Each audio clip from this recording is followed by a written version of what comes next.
তাসকিনকে যদি হারায় ফেলেন যেন পরবর্তীতে এমন না হয় যে ডিপেন্ডেবল হয়ে থাকে। অবভিয়াসলি তাসকিন ফিজ নো ডাউট বাংলাদেশের জন্য অনেক বড় অ্যাসেট। আই হোপ যে ও আর যেন ইনজুরিতেই না পড়ে কখনো। মোস্ট অফ সুস্থ, টিমের পার্ট হয়ে আছে এবং খুব ভালো মতনই আছেন। কিছু কিছু নেগেটিভ জিনিস না পজিটিভভাবে দেখা যায়। যদি আপনি দেখেন, আমি চাবো না কোনো প্লেয়ারই ইনজুরিতে পড়ুক, কারণ ইনজুরি কখনোই একটা ভালো সাইন না।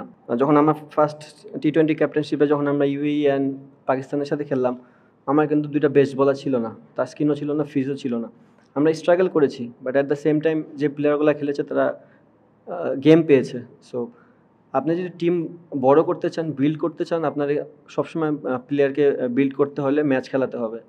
এদিক দিয়ে এটা ভালো যে আমরা কিছু কিছু ম্যাচ তাসকিনকে রেস্ট দিয়ে অন্য অন্য প্লেয়ারকে খেলাচ্ছি, কারণ আপনি অ্যাট দ্য সেম টাইম তাসকিনকে যদি হারায় ফেলেন যেন পরবর্তীতে এমন না হয় যে ডিপেন্ডেবল হয়ে থাকে। অবভিয়াসলি তাসকিন ফিজ নো ডাউট বাংলাদেশের জন্য অনেক বড় asset, but at the same time আপনাকে আস্তে আস্তে প্লেয়ারও বের করতে হবে। সো আমি চাবো যে তাসকিন যেন প্রপারলি ফিট হয়ে যায়। আই হোপ যে ও আর যেন ইনজুরিতেই না পড়ে কখনো। প্লেয়ারগুলো যখন খেলতেছে এটা একটা ভালো সাইন। অ্যাজ এ ক্যাপ্টেনের কাছে অনেক বড় পাওয়া যে আমার যতগুলো প্লেয়ার আছে সবাই সেট, যেন কখনো পরবর্তীতে এরকম ভুগতে না হয় যে একটা প্লেয়ার ইনজুরিড হয়ে গেলে আমি যেন টিম নিয়ে উলটপালট না হয়ে যায়। সো সব প্লেয়ারই এখন ক্রিকেট খেলতেছে অনেক দিন ধরে। যুক্তরাষ্ট্রের 1 নম্বর জিম চেইন গোল্ডস জিম এখন আবারও বাংলাদেশে বসুন্ধরা আবাসিক এলাকা ও বসুন্ধরা সিটি শপিং মলে। ম্যাচও পাচ্ছে, এটা একটা পজিটিভ সাইন এবং আমার মনে হয় দে আর ভেরি মাচ ম্যাচুইড এখন এই মুহূর্তে। ফার্স্ট অফ অল মোস্টাফিজ সুস্থ, টিমের পার্ট হয়ে আছে এবং খুব ভালো মতনই আছেন।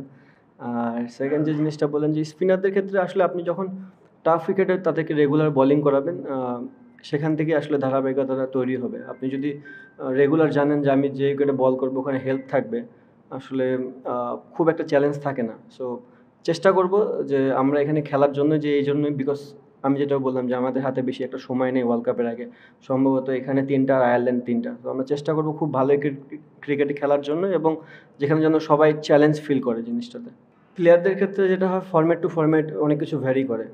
তারা ওয়ানডে সিরিজ হেরেছে, বাট তাদের কিন্তু এই ফরম্যাটে খেলে তারা অভ্যস্ত, টি-20 ফরম্যাটে। আমি এটা অলওয়েজ বলি যে তাদের ক্যাপাবিলিটি অনেক বেশি, বিশেষ করে শর্টার ফরম্যাটে।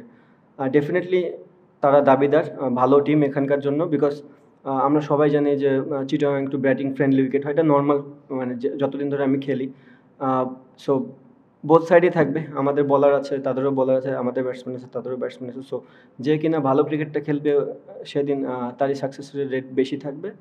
অ্যান্ড দেখেন, মিরপুরের বিষয়টা আমি বলতে পারবো না, বাট চিটাগাংয়ে আমরা আশা করতে পারি যে ভালো উইকেটে এবারও হবে। বাট বাকিটা তো সম্পূর্ণ ক্রিকেটার এবং সারফেস কী বিহেভ করবে, সারফেসের উপর তো আমরা কোনো কন্ট্রোল নেই। ভালো উইকেট হলে আমরা চেষ্টা করবো রান করার, আর যদি উইকেট টাফ হয় তাহলে আমরা ওইভাবেই খেলার চেষ্টা করবো।